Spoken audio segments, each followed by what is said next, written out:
Welcome to a truly terrifying true story. This is the 911 call from the abandoned house. It all began in the dead of night with a faint, chilling distress call.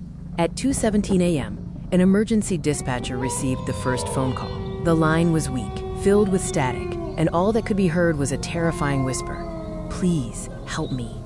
The dispatcher immediately traced the location, but there was a major problem. The house connected to the call had been abandoned for over 20 years, with no one having entered since 2004. Police initially suspected a prank, but then the second call came in. The whisper sounded closer, more desperate. "They're inside the walls." And then the line abruptly cut off. With the second call, the threat became real. Police officers were dispatched immediately to the eerie location. Officers arrived at 2:43 a.m. The neighborhood felt dead, and the old two-story house at the end of the street was completely dark, with broken windows staring out like empty eyes. As the officers approached the porch, their radios began crackling. Suddenly, the dispatcher's voice broke through. "We just received another 911 call from inside the house." Everyone froze, as they were still outside.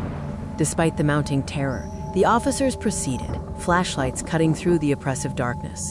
The front door slowly creaked open by itself. An unbearable smell of rot, mold, and something metallic wafted out, warning them of the horrors within. Inside, flashlights revealed something strange. Fresh, bare human footprints on the old dusty floor, leading them straight upstairs. Following the eerie trail, the officers cautiously ascended into the unknown. Stopping on the staircase, they heard it again. A faint whisper coming from upstairs, not through the radio, but physically inside the house. "Don't let them see you." They located the source, an old telephone lying on the floor in an empty room. Its receiver was off the hook, and somehow, it was still working. The whispering stopped instantly. Suddenly, all the lights inside the house flashed on at once. Turning around, they saw a tall, dark figure standing at the end of the hallway. Its face was hidden, but its smile was impossible to miss. Terror gripped the officers as the paranormal activity intensified around them. Every phone in the house began ringing simultaneously, the sound deafening. One officer answered and immediately dropped the phone.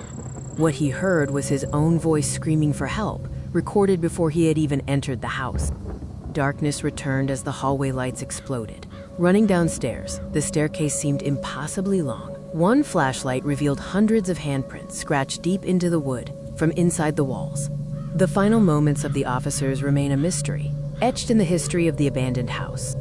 The whisper returned one final time, right beside them. "If nobody lives here, then who called 911? The officers' cameras were found outside, but the men were never seen again. To this day, dispatchers still receive random 911 calls from that same abandoned house, calls filled with whispering and sometimes screaming.